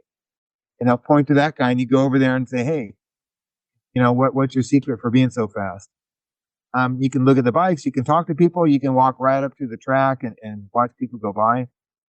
Like, local racing is a great way to get close to the actual action. And you went and saw the hare scrambles, right? And that we Yeah, we were out there. Where the heck was that? Johnson Valley. We're yeah. riding through Johnson Valley, and out of the middle of nowhere, we see some banners. We're like, "What's going on here?" And it was a desert hare scramble event, like a local district thing, and it was the coolest group of people. And I'm telling you, man, that's why y'all can ride down there. They really Desert can. riders are crazy. They are crazy. You mentioned you never rode in Big Bear. San Bernardino National Forest has a lot of trails, and unfortunately, it's all closed right now because of massive fire and the risk of fire. But I do a dual sport ride, street legal. I started in Highland on the maybe southwest side of the mountain, down at the low elevation. Mm-hmm. There's dirt roads that go all the way over the mountain. We would book a hotel room. We'd park at the bottom. We'd ride over the mountain, go to our hotel, drop off our backpacks, and then go ride in the forest. Go out and have a nice dinner, and next day ride home. That sounds fun. Oh, sign me up. Wow. Hey, I got a question from Scotty, one of our crew who couldn't be here, but she texted me a question for you. And she said she'd love to hear about any voting activities or access activities that people can engage in upcoming months. You say vote? Voting, yeah. Yeah, not, voting. Not yeah. voting. I heard voting. Voting. Or vote or vote. Vote. voting or activities that they can participate in. One of my active members, he always says, what does he say? He goes, make sure you vote and vote often. Yeah. I don't have a voter guide out now. Okay. There are, generally speaking, Republicans lean our way, and Democrats may or may not lean against us. Yeah. There are Democrats in the California legislature and in the congressional, in Congress that like what we do. And then there's a bunch of them that don't like what we do. You'll never go wrong with a Republican. The San Diego Gun Owners Association has a great voter guide, and what do you call it? The big national shooting, the NRA. They also have a voter guide. I don't have one right now. It's kind of obvious to me who will like off-roading more than us. In the presidential race, but it's not all cut and dry. I see some hand signals. Oh No. I have more important questions. One being, do you know the weekend of King of the Motos this year? I know King of the Hammers, but I'm having a hard time pinning down the weekend for King of the Motos. I'm not sure. Okay, next question, just as important. I hear, is it true that when you're camping in the desert, if you put a rope around your tent, it will keep snakes out? I've never heard that. That's an old cowboy that's thing. a good. I like that. That's a one. cowboy thing. I never worry about snakes in the desert. There's so few. I know. Until I saw that one at the campfire, and he went right into our pile of firewood, and we were done with the fire that night. I said, Bring in early. So, following up on Liza's question, is there any kind of pieces of legislation that are coming up that we need to pay attention to or that we can get involved with? So in California, the legislative cycle has ended. Mm-hmm. Right? It ended in early October. That was the deadline. Two bills passed that we like: SB 708 and SB 632. SB 708. It was the fourth year Brian Jones has tried to get this bill through. It's to do with the racing motorcycles that were banned by the California Air Resources Board. Oh, really? okay. So you can't ride them on public land. In fact, they won't even allow the DMV to register those bikes. So it's just like buying a generator. We're talking about the red sticker bikes. Yes, red. Yeah. So Yeah, red sticker. Yeah. Red sticker. Last year, red sticker was 2021. Yeah. I bought a brand new Husky 450 in 2021. The last, the best, and I'm going to keep it. So the red stickers, if you want to, you want to finance it, you want to insure it. If it gets stolen, all that is difficult because we don't have registration for them. So this bill made it so that California state parks will create a registration program and manage that. And the reason why the DMV doesn't do it is because last year the DMV was supposed to do it and it was going to cost $30 million. Wow. Jeez. So the DMV is an agency that's gone rogue. And like the legislature can't even rein them in. So it was so prohibitively expensive that Newsom vetoed the bill. So this year the bill was a lot more reasonable and he signed it. The other bill, 632, you guys ever been to Red Rock State Park? No. Red Rock, it's between Jawbone and Dove Springs. Yeah, I have been there. Yeah. North, Jawbone is south. So you used to be able to go from one to the other in an off-road vehicle. Mm-hmm. They did a new management plan for Red Rock, and they stopped allowing off-road vehicles to go through there. So people still have the right to go back and forth. So there's a road called Sierra View Road, and this bill made it so that off-road vehicles can use that road to go from north to south, from Red Rock to Jawbone. So that bill also got signed by Newsom. Yeah, So Red Rock was that campground? Is that where that campground was? It's a big park. Yeah, okay. Because then you have some other wilderness on the other side of the road. Yeah. Got a lot of beautiful topography out there. That's a neat place. Yeah, it's a cool place out there. Before we wrap, because we're getting to the end of the hour. I do have one more question. Very important. I wanted to ask about Pismo Beach. We just talked about it. But yeah, so that's something that, I mean, is it going to come back? I mean, or is this just gone forever? It's open right now. You can go out there and go. It's $5 a day to go in the drive around. It's about 1 square mile of dunes and I don't know, a mile or so of beach. And they're friends of organization. They sure work hard. Jim Sudi is the president, and he's a friend of mine.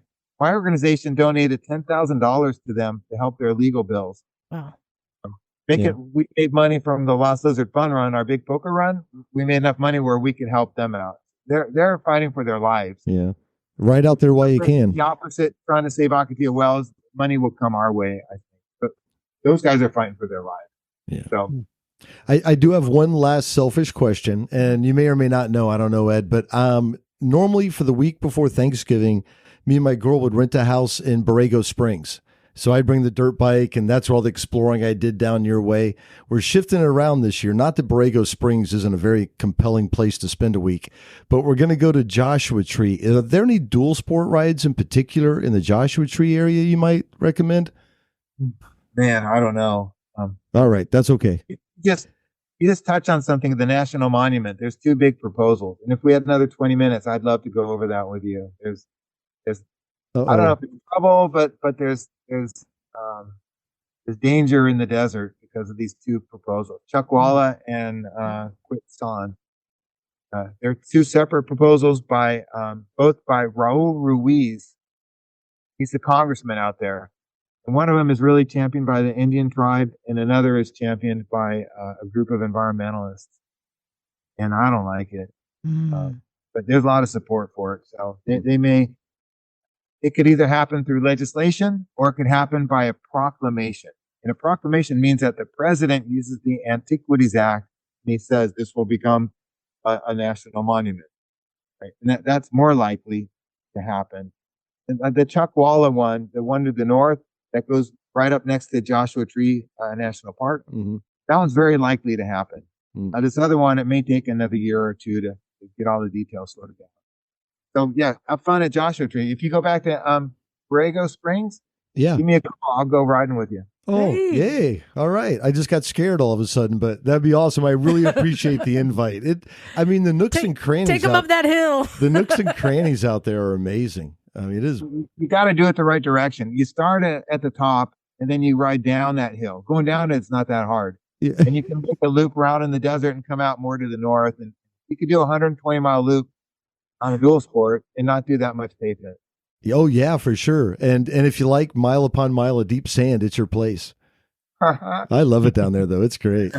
Well, in fact, I mean, this is a world like Emma and I and Bagel haven't experienced as much, but this is such a big world of just not just politics, but activities that you talk about it yourself. You have your own radio show.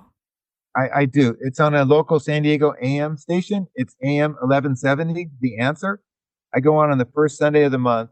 So I guess in 2 weeks I'm going on.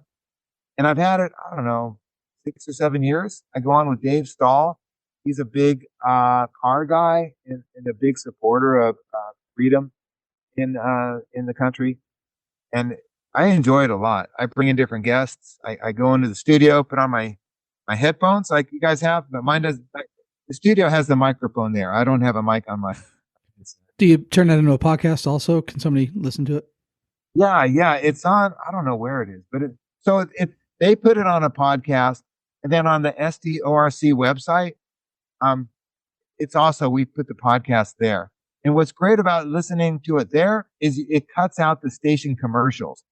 So our hour radio show over there, it's about 41, 42 minutes, and it leaves out those commercials.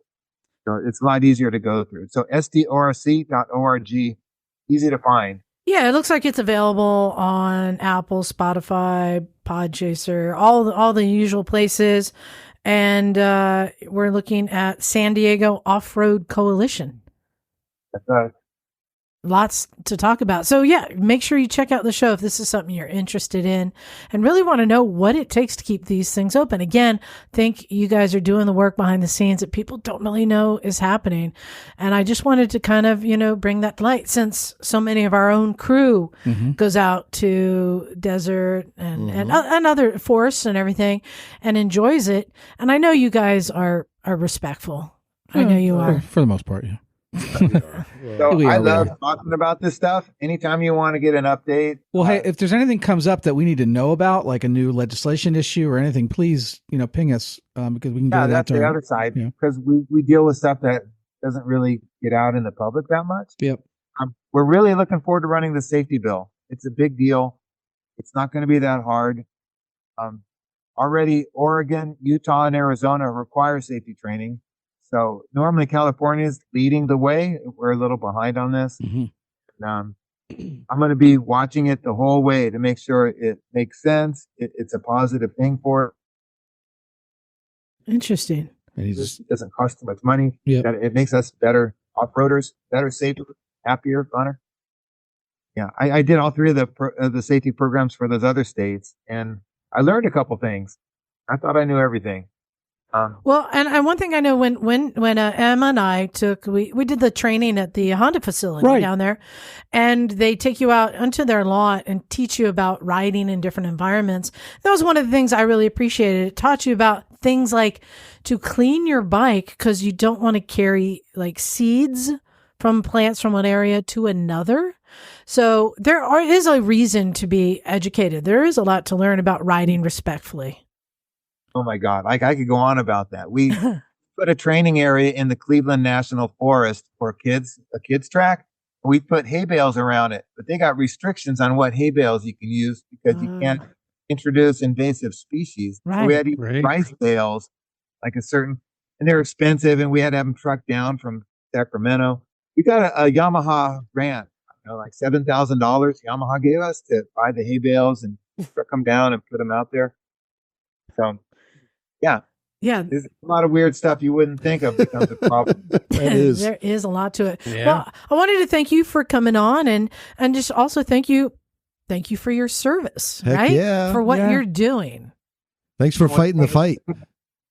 Great to be appreciated. I really like to hear that from you guys, and I think you guys have a great podcast. I listened to the Eric Buell one. He's my personal hero because I fancy myself a little bit of an engineer, and I do all the work on my bikes. And for him to go what he did to build a brand from nothing, just astounding. And I'm still mad at Harley for shutting them down. Well, and if you heard us earlier, now his new company Fuel just filed bankruptcy. I heard you before. You said he's having financial problems. So, this is a guy who's been in the trenches of motorcycles. I know. And he just got kicked down again. He's a good guy doing good things, and Right. he just can't get a break. He's a wonderful motorcycle. I rode a RX 1190. Holy mackerel, that's a good motorcycle. Yeah. Well, thank you very much for coming on. Do stay in touch and let me know if there is any subjects that we need to know about. I will be happy to. Thank you very much for the opportunity to talk to your audience and to talk to all of you. I very much appreciate it. And final chance, are there any plugs? Did you want to leave? Is there a website or any way that anything that people need to know about? Go to sdorc.org and corva.org. There you go. Right on. Right on. Well, thank you very much. We're going to keep on talking about Italy now. You're welcome to stay on, or if you want to leave, all you got to do is close that laptop, and do stay in touch. I really appreciate it. All right, I'm going to mute myself and I'm going to listen on. All right. Thank you, Ed. All right. Thanks, Ed. So, Well, that was one of the Excellent. most informative podcasts of the year. Yeah. No, I feel so, yeah. oh, I know. Again, I think I'm one of those people you just take for granted how much work it is just to keep that access. And I don't like I hate, because I think of myself as an environmentalist too, but as he said, there's extreme environmentalists. Well, I mean, and with biases, and you have to right. find that middle ground. And we all want these areas to be there for us as we get older, and for our children if you have kids. But it takes work to make Yep. that happen. Yep. It takes money. And money and smart work as well. Well, and also, as hiring a lobbyist to be able to fight legally And I do politically. I do feel better. I can continue to hate on side by side. Yeah. It validated our hatred. Well, it seems a common thing amongst off-road people. Remember we were at AMA's Vintage Days a couple of years ago, and those side by sides came Oh, my down God. the lane. I thought people were going to set them on fire and flip them over. they're horrible. we don't like them there. Anyway, But Emma, I'm guessing Yes. on your trip to Yes. Italy, you didn't see a lot of side by sides. No, we saw very few off-road vehicles. I bet you saw some olive oil. I'm Oh, sorry, God, saw a lot of Carpaccio baguettes and No, that's France, darling. They yes, don't well, eat- bread and Lies. pasta Prosciutto. and cappuccinos. Yeah, all those things. Because Yes. as you're very well aware, I like eating. No, it was a wonderful trip. So for those that don't know, or possibly can't know, I just got back last week from... Oh, there's somebody else. Hello. Hello. There's two of them now. From Roma and Tuscanny, and this is one of the series of events that we co-organize. This is your new tour with Kat. This is the new tour. We do the Dolomites every year. Yeah. And that's never going away. I mean, that's an enormously popular trip. Everyone has such a good time on it. We've been experimenting with different trips, and we tried what we call the Castles and Curves trip, which I enjoyed very much, which was a tour through Germany and Austria. We kind of dipped our toe into France, and that was a lot of fun. Not a good seller. So it looks like for 2025, that is going away, although we did one this year. But Tuscany, what's not to like? Are you any more of a scooter fan after visiting Rome? Because I like scooters before because I can drink a cup of coffee. But no, look, my no, God, if Rome doesn't sell you on a scooter, I don't know what does. no, I'm going to give you the straight dough. Oh no! So you Don't go to Rome. break Bagel's heart. Come No, on. I'm not going to break Bagel's heart. But if you go to Rome, you have this vision in your head about everyone riding around on Like vintage Roman Vespers holiday. and going, oh, ciao bella. And that's simply not true. No, they're not renting vintage scooters anymore now. No, there are a lot of they do ride scooters in scooters. Rome because it's a large, very, very built up city. Absolutely drop dead gorgeous. In my opinion, love it's Rome. probably one of the most beautiful cities in the world. Very dense population, enormous traffic problems. So, and a great climate. It's very much got the Mediterranean climate. So, scooters, motorcycles are popular, but they're all big wheel scooters. So things like Beverleys and Liberties and the larger wheel scooters are very popular. Bagels, does Vespa not make any large wheel scooters? Not Vespa, Piaggio. So Yeah. yeah, so under the same. Okay. And there are Vespas there too. Yes, But- I mean, exactly. But But certainly, for practical commuting purposes, people do tend to go for the larger wheel bikes. Yeah. however, if you go into any large traditional hotel or indeed large traditional restaurant, there'll be a vintage Vespa in the lobby. It seems like that's kind of the thing to do. And it's Yeah. a nod to the past when perhaps the restaurant owner or manager arrived to work on his Vespa. But the one restaurant that we were going to a lot, there's a beautiful low headlight Vespa that was in right there in the restaurant. And they Nice. moved it around. I mean, we went there, I think, 2 or 3 times. The Vespa was in a different spot every time. But absolute drop dead gorgeous, beautifully restored. But you had a different steed, much more suited. I did indeed. There was a variety of bikes on the tour, and one of the lovely things about this tour, the Dolomites trip, we fly into Munich. It's BMWs only, so you pick your choice from the BMW range, and then we ride south to Italy. With this trip, you fly into Rome, and you went to the Colosseum. I did go to the Colosseum. Oh, We that saw the looked cool. picture. Yeah. I did all the tourist things because you got to. You got to when you're there. Oh, yeah. No, Rome. and it's fantastic. I mean, Did you go to the Pantheon? yes. Oh my gosh, Yeah. so incredible. Liz, let me tell you something about Rome. If you've never been there, the scale, it's not just the history that's visible. I mean, you're touching and buildings that were built, Before Christ. yes, 2,000 plus 3,000 years ago, Yep. and everything's made of marble. Mhm. But it's the sheer scale of it. When you go to the Colosseum, you walk down this really wide avenue, which of Promenade, course is yeah. the promenade, which is pedestrian only now. You get the occasional police car going up and down. The Carabinieri, Quite fashionable. very fashionable. And it's teeming with people, of course, because it's a tourist destination. However, you look to the left and there's Roman ruins as far as you can see. That's true. And they're not just on one level, they go up. Yep. Up and up and up and back and back. You realize, and then you yeah. look the other side and it's the same. It's just the scale of it is incredible. And you realize how fragile civilizations can be. Oh, absolutely. Right? Because, I mean, the Roman Empire at its peak must have been absolutely amazing. And of course, If you're a Roman, if you're a Roman, not so much if you're somebody else. Good point. yes. But, it's absolutely just staggering. And it's just, and here it is I'm not even going to say it's a footnote in human history because the technology they used, we still use today. the arches, I mean, arches Cement. and the means of pumping cement. water around and the means of heating water. And I think I was told how true it is that a lot of the technology was lost in the Dark Ages as well. I mean, they had even more technology than we thought. Mm-hmm. Oh yeah.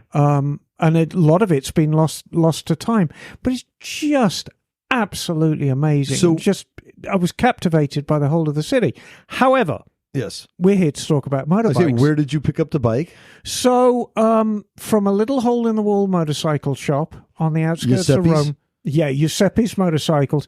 Very much like Moto Town, repair-only facility. A little larger than my shop, probably about twice the size. Hopefully cleaner.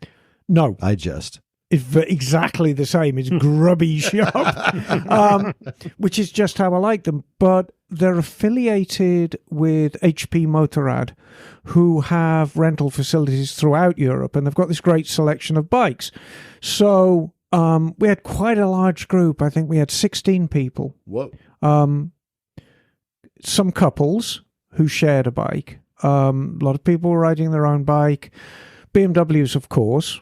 Couple had Ducatis, Multistradas, but the 950 Multistrada, the V-twin. yeah. Timo, who came with us on one of the Dolomite trips from many years ago, was there again. He rented a V4 Multistrada, which is a hell of a machine. Cap was on a BMW. Couple of the riders, including our beloved Henry, Has he become exotic number one yet, or is he still number two? Knock will always be number one. Oh, well, there you go. So Henry was there, and he had a Moto Guzzi V85 TT, which I rode, and I've ridden a couple of V85 TTs. Does that have one of those fairings on the front? No, it's just a standard. It's the adventure bike. Oh, okay. Yeah, what'd you think of it? I loved it. Did you really? Oh God, yeah, it's great. Better than Magello? I gotta check that out. It's different. Yeah. It's a very good bike, though. Mm-hmm. And something of a bargain. I am told that Monroe Motors up in San Francisco will sell you a V85 TT for 10 grand out the door. Oh, it looks like I would break that in about 10 minutes. Really? Did it look robust enough to be like an off-road Oh, yeah. bike? No, I mean, it's heavy-duty stuff. There's like a cage around the headlight and everything. Okay. I mean, like all Italian bikes, it's a pretty bike. Mm-hmm. But it's robust. Okay. I don't. It is a great looker. Probably wouldn't take it anywhere but gravel. Yeah. Anyhow, so there was a couple of them. And I, lucky Emma, got a V1000 Mandello, which is a fantastic thing. It's the latest Yodel from Moto Guzzi. It's got all the technology. Very, very high-tech bike. And went like shit off a shovel. Really? Oh, that looks like a sporty little steed. That Look is... at that. Was it red or white? Red. Oh. Of course it's bloody red. That replaced a Grigio, didn't it? Kind of. Yeah. But it's a different bike. Oh, it's got the nice little tiny windscreen on it. No, it's all the things. What a great And looking it's bike. got the tank has got they're almost like dragonfly wings that open up when you get to a certain speed. Oh, I can see the and they outline of them. deflect. They deflect the air and the rain away from you. And we did do some rainy riding. Fantastic bike. But I mean, Rome was glorious. Tuscany, absolutely superb. It was quite an odd trip because, of course, you fly into Rome, and Rome's relatively south, and then you ride north. Tuscany is north from Rome, and it's about a good 4.5 hours. Like in the realm of like Florence, is that up that way? Yeah, sort of getting up that neck of the woods. But my God, the roads are absolutely beautiful. So good asphalt, good pavement? No, very, very good pavement. Not as good, I feel, as the Dolomites. And I mean, the Dolomites fulfill a different role than Tuscany. Tuscany is an enormously tourist destination, but I feel people go to Tuscany just because it's Tuscany. A lot of people go to the Dolomites and go to the Alps to drive or ride motorcycles. And, you know, the Italian government know this, so they maintain the roads just within an inch of their life. If you ever ride the Stelvio, I mean, the asphalt on the Stelvio is just the best I've ever come across because so many people come just to drive. People go to Tuscany for a lot of other reasons. Yeah, to put on some pounds. Bread. Yeah, right. And I did. Oh, I chunked up, definitely. Oh, well, it looks good on you, I'll say. Were there any good ride to eat stories? Was there any meals or restaurants or destinations for food that you... Okay, I'm going to give you straight dope on Italy. Oh, you had the poops, didn't you? Every day is a ride to eat situation. Yeah, for real. Every day. You ride somewhere and you stop for lunch, and it may be the best lunch you've ever had. And then you ride some more and go back to your hotel. And the way we did it, Kat was very, very clever in choosing this beautiful old-fashioned hotel on the outskirts of town in the Tuscany region. It's just a lovely old-fashioned hotel, but in all the most charming ways. And you'd go back and you'd have a giant meal. And then you'd drink too much wine and go to bed and do it all again the next day. It's a wonderful, wonderful destination. It sounds like Rome in this sense. Almost any little place you stick your head into, you're going to be well fed. Oh, absolutely. Absolutely. I didn't have one bad meal there. Interestingly enough, they have McDonald's in Rome. I went to one. Of course. You what? We were famished. And Don't blaspheme. But what they have is like a full espresso bar and all the pastries. Well, and back Get a cannoli, that'd be rad. yeah, no Cannoli. back 40, 45 years ago when I first started touring on the continent. And my culinary taste buds weren't as sophisticated as they are now. McDonald's was a happy refuge because you knew exactly what you were getting. Consistent. And, you go to McDonald's in Prague or, wherever, and you knew what you were getting. Except if you went to a McDonald's in Belgium. or Asia. Well, I didn't venture that far. But if you went to a McDonald's in Belgium, you'd get mayonnaise on your French fries, and that was the only difference to the English menu. Now, I think McDonald's, they've marketed themselves quite cleverly, and they kind of pitch themselves as almost like it's an occasion going to a McDonald's. They've kind of pitched themselves as this American diner thing. Well, when I was a little kid, after I had to get like a tetanus shot or something, Yeah, you had to that go to was the McDonald's. reward. Yeah. Yeah. You're like, yeah, we get to go to McDonald's. So they've successfully pitched themselves overseas like that. And then they do like local stuff on the menu that you can't get anywhere else. And that's true of all countries. I didn't go in. I mean, I kind of fancied a McDonald's once, but I couldn't stand getting all this Nothing shit beats a from the other members of the club. If you were on the fence about going on one of our adventures, and these are Motorcycle Misfits training tours, and we co-organize these with Leod Escapes. Go. It's an absolutely wonderful experience, and we make it very, very easy for you if you've never been outside America before. We're going to make it very easy for you. I have to admit, this one is sounding very tempting. Oh, you'd have a wonderful... yes. So you got two choices. You can go, or you could choose both. You could go to the desert and watch Jim make really good whoopee. Or you could go with Emma and watch her eat McDonald's in Rome. Yes, there's a slight difference with in mayonnaise cost. on the fries. Oh. There is a slight difference in cost, but I will never deviate from the original concept of the Motorcycles and Misfits Leod Escapes training tours. If you can afford a decent used bike, you can go on one of my trips. And I will always make sure that we put on trips that are basically the cost of a used bike. Mm. If you're clever with the flight and you're clever with booze and food, you can do one of our trips for like $4,500. And that's the cost of a used bike. And yeah, it's a lot of money, but we give you a lot as well. These are very nice hotels. These are very, very nice bikes. We stay in nice places. The trips that are organized, very, very high quality. This is very, very classy trip. Yeah. Our trips are pretty much the polar opposite of that.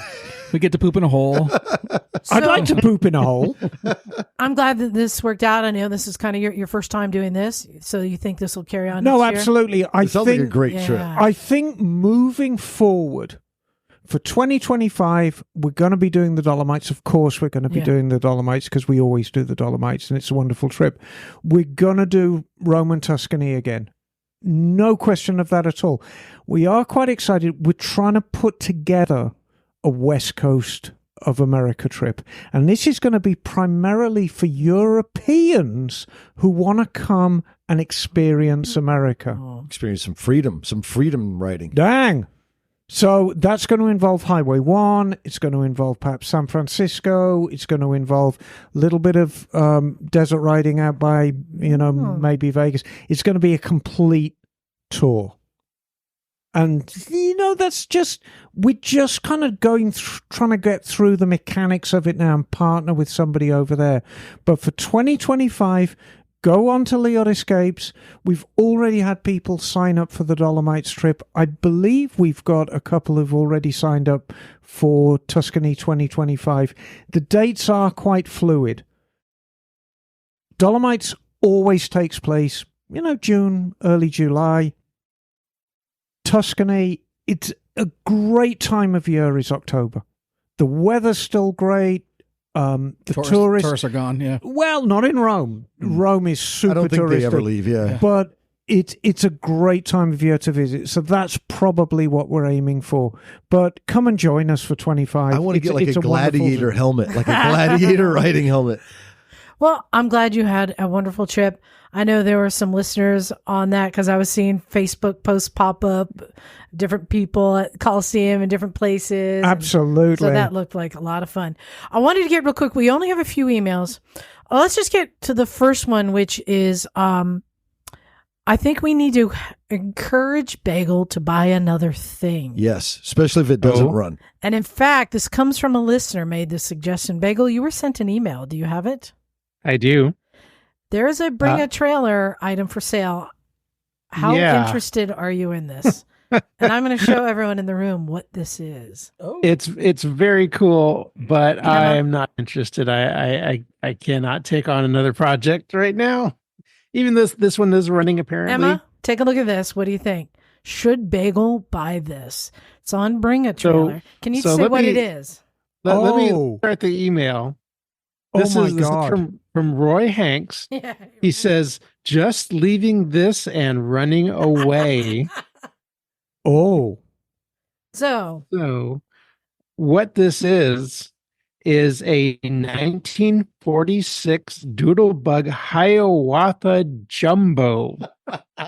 Now, the Doodlebug was an American-made scooter that was popular in the 40s, maybe even in the 30s, possibly. And it's a very small, kind of like a mini bike style scooter that has no suspension and almost like the old wheels. Sears ones. Yeah. I mean, it's a very basic utilitarian, like runabout type of bike.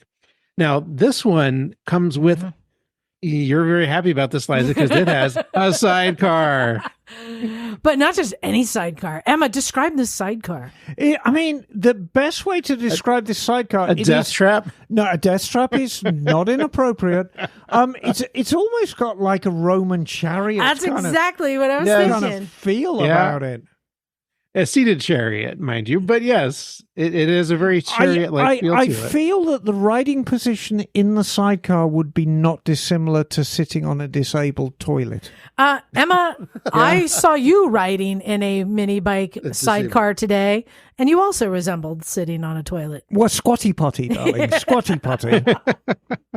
So what do you think? So the price is up to $2,500. People are bidding on it. Yeah, and it still has 4 days left. 4 days left. What do you think, Emma? Is that a good price? No, it's not going to stay at $2,500. What do you think it's going to close at, Bagel? 5+? I could see this probably going for 6 to 7, possibly. Yeah, because this has been very meticulously restored. It looks beautiful in red and white. It's not titled, mind you, but it does have a state of California VIN plate, like a replacement VIN on it that was issued at some point. So presumably it should be titleable. Who knows if there's some sort of paperwork mess to deal with. I have to say this kind of resembles, for anyone who doesn't know what this is, looks like somebody took a lawnmower, put a seat on it, and then put a chairlift from a ski resort and handlebars from a Road King. That's legit. It's literally a Briggs & Stratton motor in there, 127cc motor, which is quite large for a bike this small. But with the sidecar, I imagine you need the extra power to just kind of get you moving. So you're resisting? This would be not for me. It's a very cool and very, very old bike, and it's very early post-war in 1946. So there's not a lot of these around. It's a very cool piece. Bagel, I just want to throw this out there. If you did buy this, it'll bring your number up to running 5. 5 out of 25. So that's a better number. Better number. That is a better number, Bagel. That is a solid 20%. And right now you're at 18%, which is very feeble, Bagel. This is feeble. true. This is feeble. Well, consider it. And while you're doing that, we've got time for one email. Emma, you have an email there. I do indeed. And this is from Zach Cyphers. Zach. Dear Misfits, I was inspired to write after hearing you read an email from Kevin, a fellow Washingtonian. Kevin's email began with a list of the electronic features on his motorcycle. I'll say up front that I'm an 80s kid and I've always identified with the label nerd. When we were younger, my friends and I were all about the latest and greatest. The graphics in our video games, the features on our cameras and phones, when these were more likely to be separate devices, all the latest tech. These days, however, I find myself gravitating more towards analog items. This is partly because I enjoy fixing them myself. I love repairing, tinkering and tweaking, whether it's the vintage toaster I bought for my kitchen, the Canon AE1 film camera I got working again, or the CB350 project bike I'm building in my tiny garage. I'm proud of the fact that I do all my own maintenance and that the number of things I need a motorcycle dealer for goes down every year. Example, I got a wheel truing stand for my birthday, and will I be teaching myself how to true spoked wheels? Good on you, Zach. Cool. My riding buddies and I are cool about letting friends borrow each other's bikes. I take the opportunity to try just about every machine I can get my hands on. I recently had the chance to borrow a buddy's BMW G1250 GSA. You know, I've got to stop calling them BMWs because it's getting more commonplace, and I feel I'm going to get a letter from them soon. You're going to show up in Munich one day. They're like, "Oh, We have I do not appreciate your little joke. Do you have your papers, Emma? No, I didn't mean to call it. Anyway, the We experience... have copyrighted this term. Yes. The experience left me confident that I wouldn't buy one. Here's my question. Electronically adjustable suspension, digital displays, multiple riding modes, sensors of every kind, when is it too much? I see clickbait articles every day about still more electronic rider aids and features like brake assist, blind spot detection, auto everything. Do we really need this stuff? At what point does the visceral experience of motorcycling become watered down if it's mediated through all this technology? Am I wrong to be wary of this stuff if it breaks, malfunctions, or needs software updates? Am I the only one who finds it frustrating when trouble codes can only be cleared by a dealer? Something I've actually found a way around. My question bleeds into the car world as well. Do so many people hate maintaining their vehicles that would prefer basically to buy what's a smartphone on wheels, a car that requires little to no maintenance and can be discarded when it's no longer serviceable? I drive a car from 2016, the last year the model had analog gauges, and I just traded an electronics-laden Triumph for a Moto Guzzi with ABS, and that's all. I love it because it's analog everything and easy to work on. Am I an oddball for wanting less tech? Thanks for reading my email on the podcast. My riding crew loves it when one of our names turns up on the show. That is actually a very good email. No, you're just a geezer. Well, no, hang Some on. for another GSA. Is that what they're referencing? Yes. Yeah, it's like riding a UFO when you're behind the handlebars on that thing. I want to reframe that a little bit though, because I think that the difference is maybe not in less tech, but less complexity. Because Well said. a lot of this tech is, all the electronic, devices and systems and everything is added on to try and make these vehicles, internal combustion vehicles, a little more efficient, a little bit cleaner, a little bit more, Safer. safer, whatever. And electric vehicles are inherently a lot simpler because they don't need as much tech to compensate for these sort of negative impacts, let's say, of internal combustion vehicles. And so I like the simplicity of electric vehicles, to be honest, because my electric Fiat, for example, it needs very little service. Oh, well, yeah, but no, I don't think that's the crux. I don't think that's the crux of his argument. I think the crux of his argument is not necessarily referring to electric vehicles, but referring to the gizmos found on all vehicles. True. And True. I'm kind of with him on this. I mean, I'm very, very biased because there's a lot of bikes that appear at my shop that I can do all the service work on But I need software to turn off the Right, service but- indicator. Right, but that's complexity because you're adding all of these other systems and gadgets as like fluff onto Right. these vehicles to make them more usable or interesting or versatile or valuable. in some way. So now we have hands up But- in the peanut gallery. John, But, Yeah, but, so- but I just want to say all these things can break, and that can create more headaches down the road. I think it depends on what you're using. So, for example, I commute on my Triumph often, yes. and when I'm commuting, I really do like ABS. Yeah, of and course. traction control. Yes, and of course. all the everything. So my KLR could care less, but that's a different bike for a different thing. But for commuting and for like that kind of riding, for me, I want everything I can get. I will also field a question from Liza Miller.